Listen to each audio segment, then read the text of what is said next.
ನೋಡಿ, ಕಾಂಗ್ರೆಸ್ನಲ್ಲಿ 30ಕ್ಕೂ ಹೆಚ್ಚು ಅಸಮಾಧಾನಿತರು. ಒಬ್ಬೊಬ್ಬರು ಬಹಿರಂಗವಾಗಿ ಹೇಳಿಕೆಗಳನ್ನು ಕೊಡ್ತಾ ಇದ್ದಾರೆ. ನಾವು ಸಚಿವ ಸ್ಥಾನದ ಆಕಾಂಕ್ಷಿಯಾಗಿದ್ವಿ, ಬಟ್ ಯಾಕೆ ಕೊಡ್ಲಿಲ್ವೋ ಗೊತ್ತಿಲ್ಲ. ಮೋಸ್ಟ್ಲಿ ಹೈಕಮಾಂಡ್ಗೆ ನಾವು ಇಷ್ಟ ಆಗಲಿಲ್ಲ, ನಮ್ಮ ಕಾರ್ಯವೈಖರಿ ಇಷ್ಟ ಆಗಲಿಲ್ಲ ಅನ್ಸುತ್ತೆ ಅಂತ. ಮತ್ತೊಂದಿಷ್ಟು ಜನ ಕಾಂಗ್ರೆಸ್ ಪಕ್ಷವನ್ನು ತೊರೆಯೋದಕ್ಕೆ ನಿರ್ಧಾರ ಮಾಡಿದ್ದಾರೆ, ತಮ್ಮ ಸ್ಥಾನಕ್ಕೆ ರಾಜೀನಾಮೆ ಕೊಡೋದಾಗಿ ಘೋಷಣೆ ಕೂಡ ಮಾಡಿದ್ದಾರೆ. ಇಷ್ಟೆಲ್ಲ ಬೆಳವಣಿಗೆಗಳು ಕೂಡ ಆಗ್ತಾ ಇದೆ, ಮೊನ್ನೆಯಿಂದ ಗಮನಿಸ್ತಾ ಇದ್ದೀವಿ.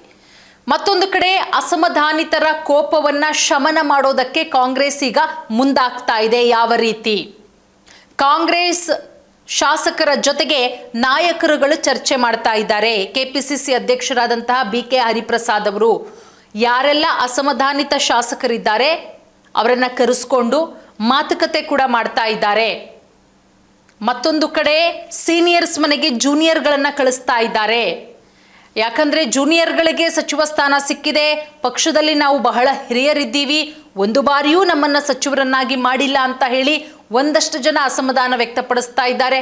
4ರಿಂದ 5 ಬಾರಿ ನಾವು ಕಾಂಗ್ರೆಸ್ ಪಕ್ಷದಲ್ಲೇ ಗೆದ್ದಿದ್ದೀವಿ, ಪಕ್ಷದಿಂದ ಪಕ್ಷಕ್ಕೆ ಹಾರದವರಿಗೆ ಮಣೆ ಹಾಕಲಾಗ್ತಾ ಇದೆ, ನಮ್ಮನ್ನ ಗುರುತಿಸ್ತಾ ಇಲ್ಲ ಅಂತ ಹೇಳಿ ಅವರ ಬೆಂಬಲಿಗರು ರಸ್ತೆ ತಡೆ ನಡೆಸಿ ಪ್ರತಿಭಟನೆ ಮಾಡ್ತಾರೆ.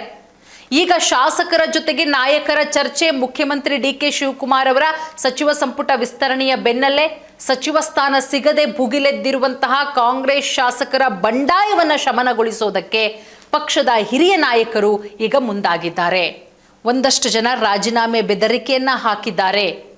ಅಂತಹ ಶಾಸಕರ ಮನವೊಲಿಸೋದಕ್ಕೆ CM, ಕೆಪಿಸಿಸಿ ಅಧ್ಯಕ್ಷರು, ಹಿರಿಯ ಸಚಿವರ ಹಂತದಲ್ಲಿ ಬಿರುಸಿನ ಮಾತುಕತೆಗಳು ನಿನ್ನೆಯಿಂದನೂ ಕೂಡ ಆಗ್ತಾ ಇದೆ. ಇವತ್ತು ಆ ಮಾತುಕತೆಗೆ ಮತ್ತಷ್ಟು ವೇಗ ಬರ್ತಾ ಇದೆ.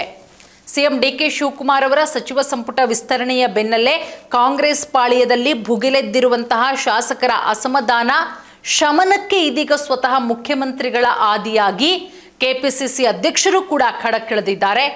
ಮುಖ್ಯಮಂತ್ರಿ ಸಿಗದಿದ್ದಕ್ಕೆ ಮುನಿಸ್ಕೊಂಡಂತ ಹಿರಿಯ ಶಾಸಕ ದಿನೇಶ್ ಗುಂಡೂರಾವ್ ಅವರ ಜೊತೆಗೆ ನಿನ್ನೆ DK ಶಿವಕುಮಾರ್ ಅವರು ಮಾತುಕತೆ ಮಾಡಿದ್ದಾರೆ ಅನ್ನುವ ಮಾಹಿತಿ.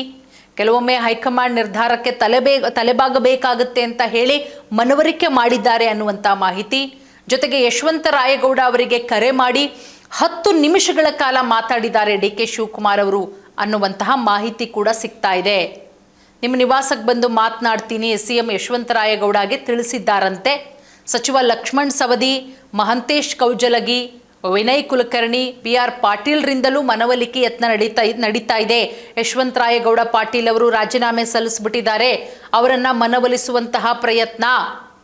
ಈ ವೇಳೆ ಈ ಮಾತುಕತೆ ಮಾಡುವಂತಹ ಸಂದರ್ಭದಲ್ಲಿ ಮಾತುಕತೆ ಆದ ನಂತರ ರಾಜೀನಾಮೆ ವಾಪಸ್ ಪಡೆಯುವಂತೆ ಲಕ್ಷ್ಮಣ್ ಸವದಿ ಅವರು ಮನವಿ ಮಾಡ್ಕೊಂಡಿದ್ದಾರೆ. ನೂತನ ಸಚಿವರು ತಮ್ಮ ಸ್ಥಾನವನ್ನೇ ಬೇಕಿದ್ರೆ ಬಿಟ್ಕೊಡೋದಾಗಿಯೂ ಕೂಡ ಹೇಳಿದ್ದಾರೆ. ಮತ್ತೊಂದು ಕಡೆ ಸಾಗರ ಶಾಸಕರಾದಂತಹ ಬೇಳೂರು ಗೋಪಾಲಕೃಷ್ಣ, ಕೆಪಿಸಿಸಿ ಅಧ್ಯಕ್ಷರಾದಂತಹ BK ಹರಿಪ್ರಸಾದ್ ಅವರನ್ನ ಭೇಟಿ ಮಾಡಿ ನಿನ್ನೆ ಏನೋ 10 ಗಂಟೆಗೆ ರಾಜೀನಾಮೆ ಕೊಡ್ತೀನಿ ಅಂತ ಹೇಳಿದ್ರು, ಮತ್ತೆ ಅದನ್ನ ವಾಪಸ್ ತಗೊಂಡಿದ್ದಾರೆ.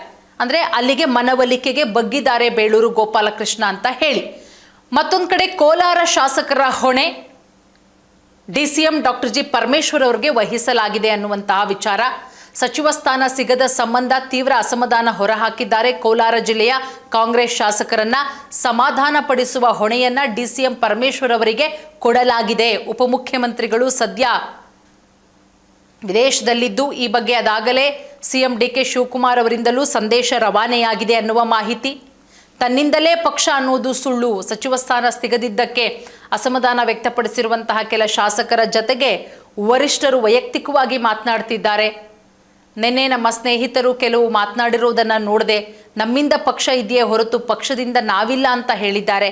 ಪಕ್ಷದ ಕಚೇರಿಗೆ ಅಲ್ದಾಡಿದ್ದು, ಪಕ್ಷದ ಚಿಹ್ನೆ ಬಯಸಿದ್ದು ನಾವಲ್ಲವೇ, ನಮ್ಮನ್ನ ಗುರುತಿಸಿ ಬಿ ಫಾರ್ಮ್ ಕೊಟ್ಟಿದ್ದು ಪಕ್ಷ. ಹೀಗಾಗಿ ಪಕ್ಷ ಹಾಗೆ ನಾಯಕರ ವಿರುದ್ಧ ಮಾತನಾಡೋದು ಸರಿಯಲ್ಲ. ನಮ್ಮಿಂದಲೇ ಪಕ್ಷ ಅಂತ ಹೇಳೋದು ಸುಳ್ಳು.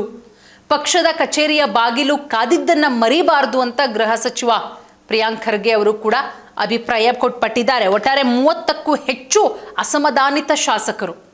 ಒಂದಷ್ಟು ಜನ ಬಹಿರಂಗವಾಗಿ ಹೇಳಿಕೆಗಳನ್ನು ಕೊಡ್ತಾ ಇದ್ದಾರೆ, ಮತ್ತೊಂದಷ್ಟು ಜನ ಅವರ ಆಪ್ತರೊಟ್ಟಿಗೆ ಹೇಳ್ಕೊಂಡಿದ್ದಾರೆ, ಪಕ್ಷಕ್ಕೆ ಇಷ್ಟು ವರ್ಷ ನಿಷ್ಠರಾಗಿದ್ವಿ, ಪಕ್ಷ ನಮಗೆ ಕೊಡಲಿಲ್ಲ ಸಚಿವ ಸ್ಥಾನ ಅಂತ ಹೇಳಿ.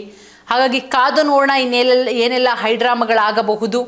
ಅವರನ್ನು ಮನವೊಲಿಸುವಂತಹ ಪ್ರಯತ್ನ ಸಕ್ಸಸ್ ಆಗುತ್ತಾ, ಫೇಲ್ಯೂರ್ ಆಗುತ್ತಾ ಕೆಲವೇ ದಿನಗಳಲ್ಲಿ ಗೊತ್ತಾಗುತ್ತೆ.